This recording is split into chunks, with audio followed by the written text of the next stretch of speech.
se puede formar bajo distintas escuelas teóricas y con distintas orientaciones. Cada uno tendrá la suya, cada uno dará la suya en lo que estamos haciendo docencia. Pero el punto al que quiero ir es a ubicar cómo las condiciones, entonces, por lo que vimos también hoy en las primeras mesas, son condiciones diferentes, por un lado, en cada país. Juan Manuel hablaba de México y daba su perspectiva desde el psicoanálisis de cómo en ese complejo territorio de trabajo que es la clínica en México, porque está además muy tomado por la psiquiatría biológica, articulan en particular una clínica en relación a la psicosis. Creo que además nosotros vimos cómo las condiciones son diferentes en cada región, en cada provincia y en cada ciudad para desarrollar el acompañamiento terapéutico y para conceptualizarlo.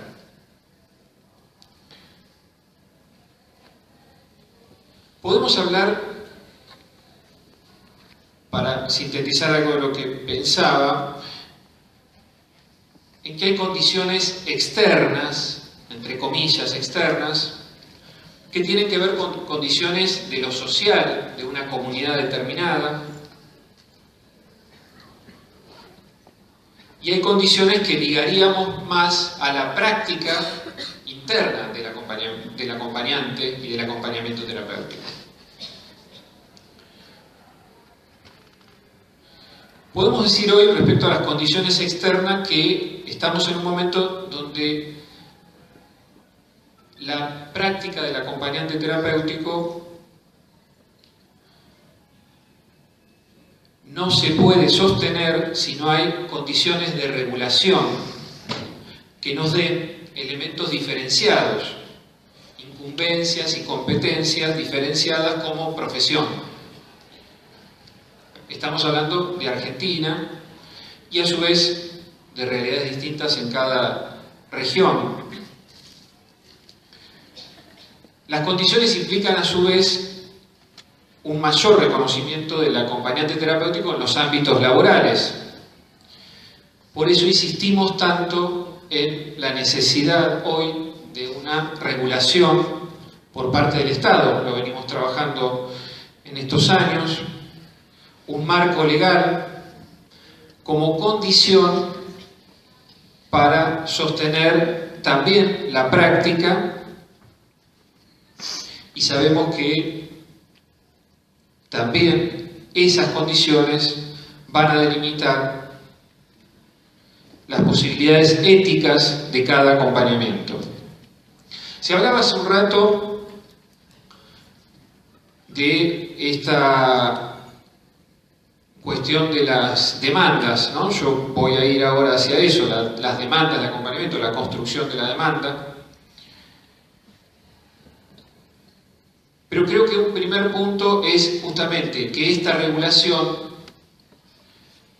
marque, por decir así, el terreno en lo social respecto a qué se pide cuando se pide un acompañante terapéutico. Después estará cada acompañamiento, cada familia, cada terapeuta, y uno tendrá que trabajar sobre eso. Pero que haya condiciones de regulación marca un terreno que implica un antes y un después a la hora de alojar una demanda o de rechazar una demanda.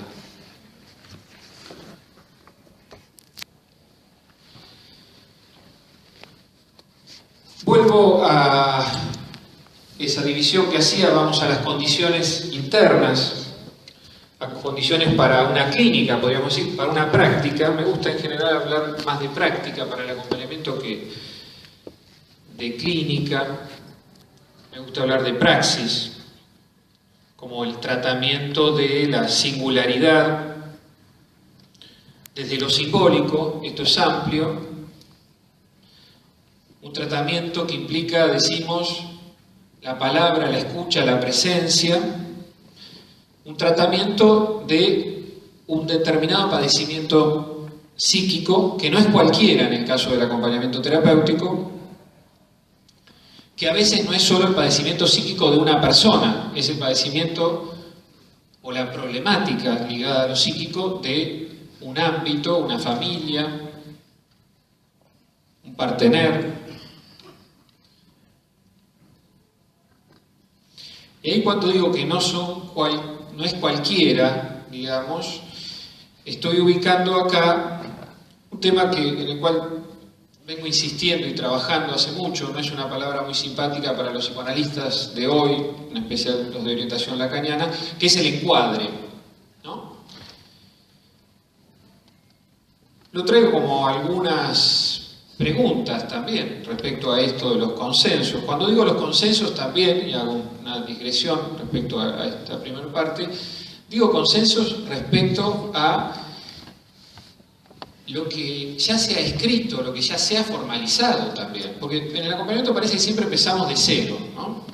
Hay que empezar a escribir, ¿no? Y hay textos desde hace 85, 86 fueron los primeros, así que saquen la cuenta de ahí en adelante. En el 94 hicimos, 95, una primera compilación de textos de acompañamiento. Entonces también, digo, las condiciones y los consensos tienen que ver con reconocer una producción y debatir en todo caso y criticar esa producción, pero no empezar de cero. Bueno, a mí me critican o me dicen muchas veces que yo insisto mucho con esto del encuadre, que parece como una cuestión muy formal. Y lo planteo así: el encuadre, en estos términos, es una condición para el acompañamiento terapéutico. Es una de las condiciones para un acompañamiento terapéutico, plantear un encuadre. ¿Qué es un encuadre, no? ¿Qué implica un encuadre? Para sintetizarlo, para no volver sobre lo que ya escribí varias veces, consideramos también al encuadre como una instancia de regulación, ¿no? Algunos lo han ubicado como el contrato, ¿sí?, necesario para el acompañamiento terapéutico, para empezar un acompañamiento terapéutico.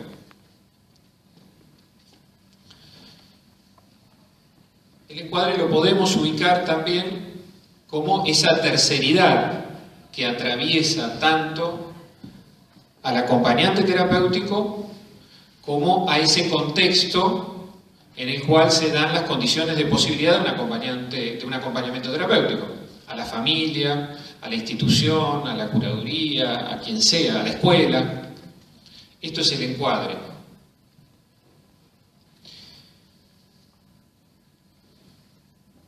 También tenemos que decir, respecto al encuadre, que no hay recetas para esto, que el encuadre se determina caso por caso.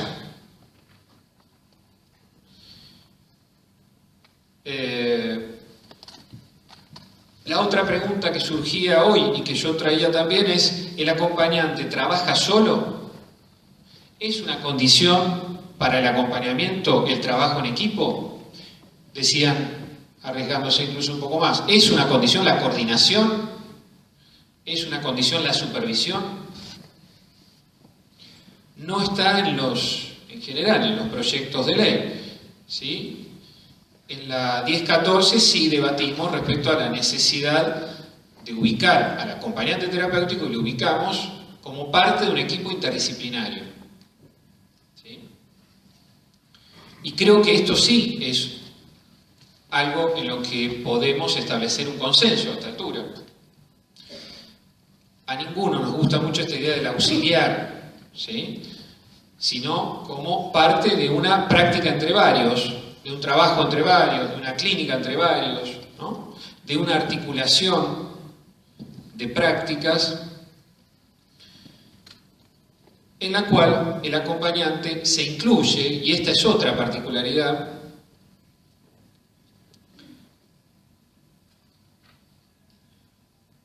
a partir de problemáticas, vamos a decirlo así,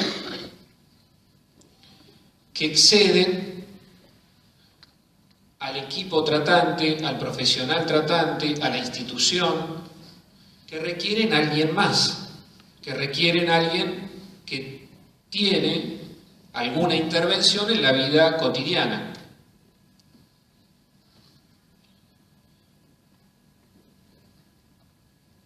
En este punto también vengo planteando que me parece necesario diferenciar la demanda, las demandas, respecto a lo que es la indicación de acompañamiento terapéutico. Ubico que tenemos que plantear una indicación de acompañamiento terapéutico por parte de un profesional o de un equipo tratante, de un equipo interdisciplinario, y que esto lo diferenciaría de una demanda familiar, de una convocatoria de una escuela, ¿no?, de una convocatoria de un juzgado. Sin duda, esto es empezar a desmenuzar, y sin duda esto tiene que ver con la problemática de la demanda. El encuadre tiene que ver con la problemática de la demanda también. ¿Qué hacemos en todo caso con la demanda o con la ausencia de demanda, por ejemplo, del paciente, cuando la demanda viene de otro lado? ¿Sí? Hablamos mucho también de construir la demanda. Yo creo que hay una tarea inicial y ahí también creo que hay un consenso en convocar a los acompañantes a ese momento inicial de responsabilidad en el cual tenemos que alojar esa demanda, pero también poder darle alguna forma, construir cuál es el grado de intervención. Me gusta esta idea, la tomé de una arquitecta, estamos ahora con reformas, hicimos alguna consulta y ella decía que teníamos que definir cuál era el grado de intervención que teníamos sobre un PH, una casa, ¿no?, una casa antigua. Me gusta esta idea del grado de intervención también respecto al acompañamiento terapéutico, porque es una intervención en una escena. Vos hablabas del extranjero, yo tenía también algo preparado sobre el extranjero, en un lugar al cual llegamos muchas veces, y ahí voy a esta particularidad también de la demanda y de la problemática del acompañante, sin que nos convoque el principal protagonista, supuestamente el llamado paciente, a intervenir.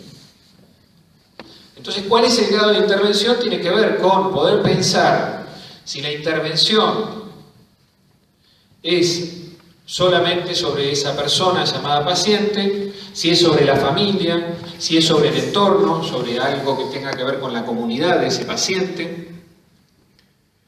Y también tiene que ver con la intensidad de esa intervención. Si vamos a estar las 24 horas, o 3 horas, o 2 veces por semana, o cuando sea. En todo eso, digo, es importante esto que llamé esa condición, que es establecer un acuerdo, y vuelvo a esta palabra, un consenso también, que algo de esto es el encuadre, con aquel o aquellos que nos convocan. Hago una pequeña digresión que se me ocurre también respecto a la convocatoria. La convocatoria de este foro en el marco del Congreso de APSA también tiene en algún sentido esta orientación, que es pensarnos como interlocutores, en este caso de los psiquiatras, pero también de psicólogos, de analistas que vienen a este congreso, y poder, en todo caso, despejar un poco más de qué se trata el acompañamiento terapéutico y qué demandan cuando demandan acompañamiento terapéutico, o qué podrían demandar si demandan acompañamiento terapéutico, y a qué vamos a responder. Porque el otro punto que me parece importante es entonces, siendo la práctica individual, cómo los propios acompañantes, ante una demanda, ante una convocatoria, ante una indicación, organizamos la demanda, es decir, cómo respondemos a esa demanda. Lo importante, además de la demanda, es qué se le responde. Y qué se le responde va a tener que ver, por un lado, con las condiciones de regulación a nivel estatal, pero también con la formación y ahí articulamos algo de todo esto que estamos viendo, y también con el arte, del cual hablaba Mane. ¿Sí? El arte que también lo va dando la experiencia, es decir, es el caso por caso, es la singularidad, y ahí es donde, desde un saber, desde una técnica, vamos a responder, vamos a delimitar y a decir, esto no es acompañamiento terapéutico y entonces no lo vamos a hacer. ¿Sí? Porque como decían antes Maximiliano, ¿no? Hay que ver que, creo que usaste la palabra acompañabilidad, esas son casi neologismos, pero digo, ¿qué grado posible de acompañante, o si es posible, acompañar terapéuticamente en determinados casos y en cuáles no? Y ahí tenemos que decir que no cuando es no. Porque el miércoles estábamos en este encuentro que convocó en La Plata Vladimiro con Mane. Bueno, y surgió muy candente, está todo esto de la 1014 y esto, y yo decía que me llama mucho la atención, me genera como un rechazo ahora en épocas de redes sociales y de Facebook, y me refiero específicamente a eso, cómo se armó como una especie de mercado libre, de delivery de acompañantes terapéuticos, y familias, y madres que piden acompañantes y equipos, y ofrezco, y me ofrezco, y, ¿no? Es raro, por lo menos, ¿no? No sé, a mí me resulta raro, no sé si es que estoy viejo, que soy viejo para estas cosas, pero que haya como una especie así, ¿no? De Mercado Libre, me refiero a esta empresa, Mercado Libre, irregular en este caso también, porque ni siquiera está bajo la regulación que podría tener Mercado Libre, que les ponen si es buen cliente, mal cliente, no sé cómo es, donde nos ofrecemos, se ofrecen, las madres piden, no se sabe qué piden, se les responde por ahí, ¿no? Llegamos a un momento, y vuelvo al inicio, donde estamos ante la posibilidad de que haya un boomerang con esta explosión, un boomerang negativo con este desarrollo explosivo del acompañamiento terapéutico, este crecimiento de la oferta de acompañantes terapéuticos sin saber qué se ofrece, los pedidos, las demandas de acompañamiento terapéutico sin saber qué se pide. ¿Sí? Había una madre al principio del foro, no sé si sigue estando, que decía esto de que había buscado acompañantes para su hijo con diagnóstico de autismo, y bueno, y la verdad que ya no quiere saber más nada, pareciera, aunque viene al foro, así que esperemos que quiera saber algo más de acompañamiento terapéutico, ¿no? Entonces, vuelvo sobre esto, ¿qué estamos ofreciendo y qué estamos haciendo con aquello que se nos pide? Para ir cerrando, el otro punto que quería traer respecto a las condiciones internas, que se dividía así, muy entre comillas, entre externas e internas, es el tipo de lazo. El tipo de lazo del acompañamiento terapéutico, del acompañante terapéutico, es también una de las condiciones, establecer qué tipo de lazo. Se habla siempre de esto de generar un vínculo, ¿no?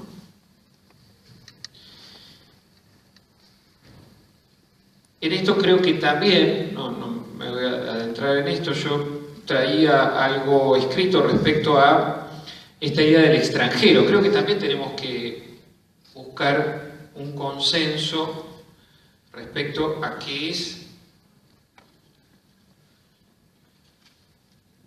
el lazo que establece el acompañante terapéutico con aquel que acompaña, o con también aquellos que hacen a esa situación del acompañamiento. También traigo la idea de la situación de acompañamiento más que del caso.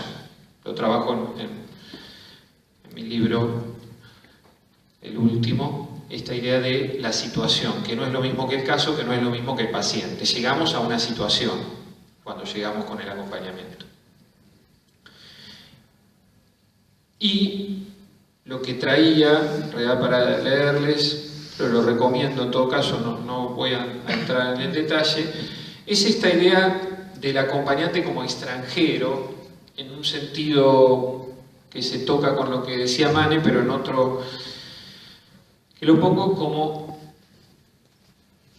aquel que llega a un lugar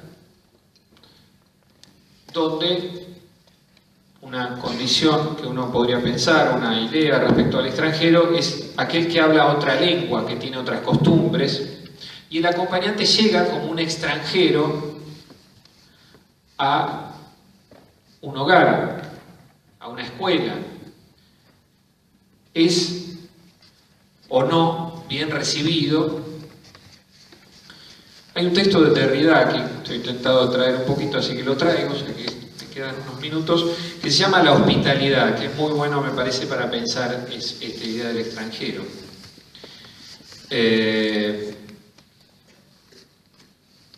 Pues se habla mucho del amigo, el acompañante, el amigo, etc. Pero también el acompañante es un extranjero al llegar al acompañamiento.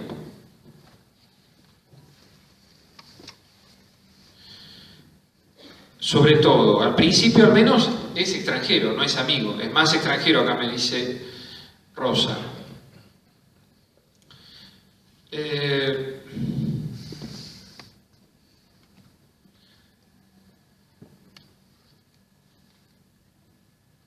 Muchos acompañamientos se realizan, de hecho, sin el consentimiento del paciente. Lo toman el acompañamiento a partir de que lo pide una familia, lo acepta la familia, pero el paciente, por distintos motivos, no da su consentimiento, o al menos explícito. ¿Sí? El extranjero cabe presentarlo, y tomo ahí a Derrida, como alguien que habla, decía, una lengua extravagante. En muchos diálogos de Platón, el extranjero es a su vez el que pregunta, ¿sí? El que viene desde otro lugar y tiene el don de la pregunta. Derrida dice que es aquel que llega incluso a poner en cuestión el dogmatismo del logos paterno. Explico qué es esto. Llega desde un lugar distinto, desde otra mirada, desde otra lengua, a poner en cuestión la legalidad, el saber de una casa, de una tierra ajena. Podría ser una amenaza en ese sentido, dice Derrida, el extranjero, y de hecho lo es, lo vemos en Europa, toda la problemática de los extranjeros, lo vivimos acá también. En tanto, es aquel que pone en riesgo la autoridad del lugar.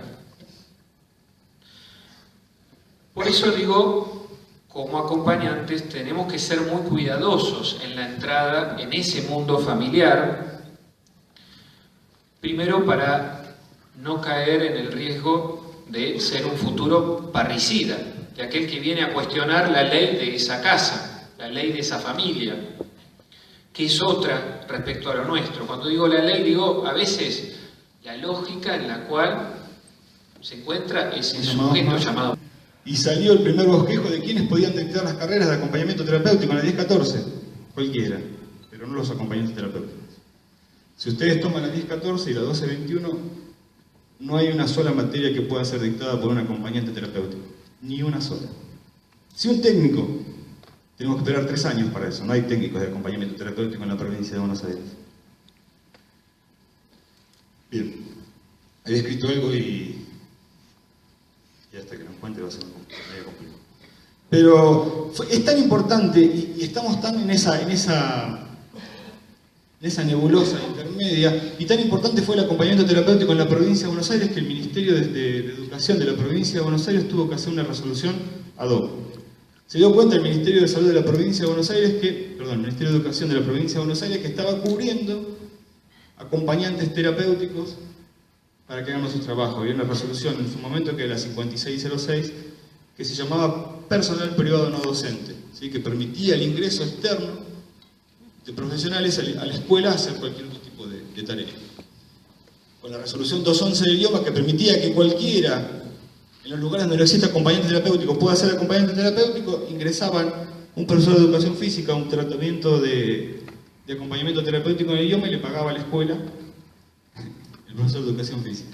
Se dieron cuenta de esta realidad, de esta explosión de la demanda que hubo también con esto de la estimulación temprana, las escuelas 500, esa renovación que hubo en las escuelas, una explosión de medida de la demanda de acompañamiento terapéutico. Entonces hicieron una resolución, es la 782/13, que se llama de acompañante externo. ¿Sí? No podían poner acompañante terapéutico porque no existe la figura. Entonces se llaman de acompañante externo. Esta resolución cuenta más o menos qué es lo que hace un acompañante terapéutico y toma algunas cuestiones que desde la Nación son optativas y las tomas como obligatorias. Por ejemplo, una de ellas es la inscripción al Registro Nacional de Prestadores. Les exigen, no en la resolución, pero sí las inspectoras. La resolución no dice nada de eso, pero sí las inspectoras para ingresar les exigen que estén inscritos en el Registro Nacional de Prestadores. O que sean psicopedagogos o psicólogos. ¿Sí? Una cuestión bastante compleja y por demás está decir que no podemos inscribirnos en el Registro Nacional de Prestadores. Y que además el Registro Nacional de Prestadores, la inscripción es voluntaria, no es obligatoria. O sea, que desde provincia hacían algo obligatorio. Hay unas resoluciones que es la 1337 y la 3646, que si ustedes quieren pueden buscar, que es de la SNR, que explica más o menos qué profesionales. Y la 789 también explica qué profesionales pueden estar inscritos en dicho registro. Que también nos sirve a nosotros al momento de presentar una queja en las escuelas, cuando dice que el acompañamiento terapéutico no existe, bueno, citar ahí con la 26657 abajo del brazo, capítulo 5, artículo 12, nos nombran ahí como acompañante terapéutico. Y esta resolución, la 789, dice quiénes pueden inscribirse, o sea, además de otras cosas más, la resolución de Caracas y otras más, que las personas tienen el derecho a elegir cómo quieren ser tratados y por quiénes quieren ser tratados, y el acompañamiento terapéutico está incluido dentro de eso. No hay leyes que nos nombren, pero sí hay leyes que nos defienden. Y seguimos con esto de la desregulación por parte del Estado. El Estado hoy por hoy no tiene, al menos el Estado de la provincia de Buenos Aires, no tiene ninguna iniciativa en seguir lo que había comenzado. Lo que hizo fue encerrarnos a todos los acompañantes terapéuticos adentro de un corral y que los acompañantes terapéuticos decidamos cómo queremos seguir. Y lo que se ha logrado es una batalla muy cruenta entre los acompañantes terapéuticos. Sobre todo en las asociaciones que representan a los acompañantes terapéuticos. Lo que se está viviendo hoy por hoy, sobre todo en la provincia de Buenos Aires, es una cuestión por demás de compleja, donde la circulación de la palabra se va desdibujando a medida que va pasando de asociación en asociación o de representantes en representantes, que cuando llega al oído del acompañante terapéutico que está en el terreno es tan desfigurada que comienza la histeria colectiva, ¿no? Y comienzan a llamarnos y a tratarnos de estafadores, y nos llaman a medianoche para amenazarnos porque el nombre acompañante terapéutico lo tenemos registrado nosotros, y nos amenazan que no vayamos a una ciudad a dar un curso porque esa ciudad es nuestra, y una cuestión absolutamente territorial en la cual el Estado es desregulado de tal manera esta profesión que nos ha hecho esto, nos ha encerrado todos en un corral y nos está permitiendo que nos despedacemos entre acompañantes terapéuticos, ¿sí? O escatimar información hoy por hoy en todo ámbito de la vida. El acompañamiento terapéutico también tiene que ver con la vida y con la política específicamente, y estos tiempos que están corriendo ahora son específicamente tiempos políticos y tiempos que hay que estar en la calle, pero estar en la calle unidos, no despedazándonos como lo estamos haciendo, sobre todo en la provincia de Buenos Aires, donde no peleamos por un reconocimiento sino por ser conocidos, y eso es complejísimo, eso es extremadamente complejo, muy complejo. Ese es el problema de ser el último, ¿no? Se van a acordar todos de lo que estoy diciendo y se van a enojar conmigo mucho. La idea nuestra, la idea de presentarnos como asociación y comenzar a recorrer este camino es comenzar a hacer entre todos un discurso propio del acompañamiento terapéutico, conformarnos como profesión, más allá de los estados.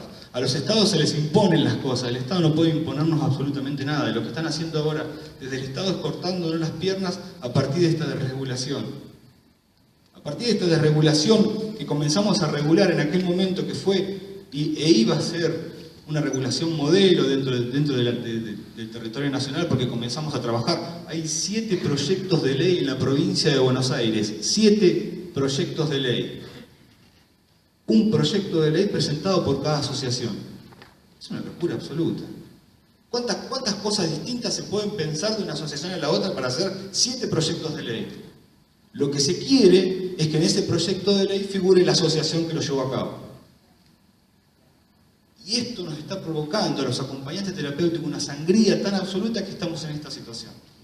Una mesa de acompañamiento terapéutico en el Ministerio de Salud de la provincia de Buenos Aires, que en un principio éramos casi 30 personas, terminamos siendo 4. ¿Sí? Donde desde esa mesa se hablaba una cosa y a los 5 minutos en las redes sociales apareció una barbaridad como, no sé, como cualquier cosa, no sé qué explicar. Y esto es lo que está pasando en esta regulación, desregulación que se ha propuesto del Estado. Promover leyes a nivel nacional. Promover leyes a nivel nacional de acompañamiento terapéutico que en 2 minutos salgan a las redes sociales. Queremos hacer una ley. Y saben que existe una ley desde otra asociación. ¿Por qué no podemos juntarnos las asociaciones, sentarnos como personas relativamente sanas y discutir acerca de lo que queremos como acompañantes terapéuticos? Durante 40 años el acompañamiento terapéutico fue contado por otras personas, donde si se les pedía que estén inscritos en el Registro Nacional de Prestadores, no estaban inscritos como acompañantes terapéuticos, sí lo estaban como psicólogos, como psicopedagogos, o lo que fuera. Creo que la carrera predominante en el acompañamiento terapéutico y de la cual se apropió es la de psicología. Con el licenciado Daniel de Socio fuimos invitados a la Facultad de Ciencias Sociales, sobre todo la Facultad de Trabajo Social, para comenzar a dictar de manera inminente la carrera de acompañamiento terapéutico. Nos fuimos de ahí con la certeza casi que mañana venimos y comenzamos a dar clases, no nos llamaron nunca más. 3 meses después la Facultad de Psicología puso la carrera de acompañamiento terapéutico. Cuando veníamos peleando con la Facultad de Psicología para que al menos nos den bolilla y comenzar a trabajar, pero no un título intermedio, no conformar acompañantes terapéuticos con fecha de vencimiento, insisto con esto, sino conformar verdaderos profesionales. ¿Tiempo? Me estaba enojando, justo estaba en el clímax de mi enojo. Voy a decir 2 cosas y termino, ¿puedo? Gracias. Había escrito algo que me había gustado, a veces escribo cosas que me gustan y me las olvido. Sí, algo básico y elemental. Estamos en la resolución 1014, si ustedes se fijan en la tapita, figuramos. En la 1221 también. En los proyectos de ley de acompañamiento terapéutico. En la conformación de las asociaciones. Estamos en el foro de APSA. Fui invitado cordialmente por mi amigo Mane a dictar el curso de acompañamiento del Foro Psicoanalítico Mexicano. La semana que viene viajamos a Cuba a dictar un postítulo en la Universidad de Ciencias Médicas, un postítulo de acompañamiento terapéutico. Hace 2 meses fui a pedir trabajo porque estaban dando una tecnicatura en un instituto en La Plata y me dijeron que no podía darlo porque no soy nada. Y somos tan pocos. La idea de esto es terminar con una cita de Gustavo, que lo dijo en el Congreso Internacional de México, que también me peleé con mucha gente. Es un placer que lo hayan consultado en varios idiomas, está bueno. Gustavo dijo algo que yo quise decirlo en todo el Congreso y no me salió nunca. Dijo, el diván no tiene rueditas. Dice, el psicólogo sufre de agorafobia, el acompañante terapéutico tiene claustrofobia. Cuando aprendamos a diferenciar esas 2 cosas, vamos a poder convivir. Y creo que hablamos de interdisciplina. Gracias. El beneplácito de la Cámara de Diputados de la Provincia de Buenos Aires a el tercer foro argentino de acompañamiento. Quería hacerlo esto público, compartirlo con ustedes y la verdad que es hablando de la regulación, creo que bueno, esto es un gesto y que nos convoca aún más a seguir luchando para la regulación, para aunar esfuerzos en pos de la ley, tanto en Provincia de Buenos Aires como a nivel nacional, que si quieren lo dejamos para el otro espacio de debate, el tema de la ley. Sí, yo empezaría por las preguntas y, claro, los 3 trabajos que me parece que... En la etimología de la amistad podemos encontrar también la idea entre los griegos, por un lado, de aquel que tiene algún punto en común con otro, Pero también en la etimología encontramos aquel que aloja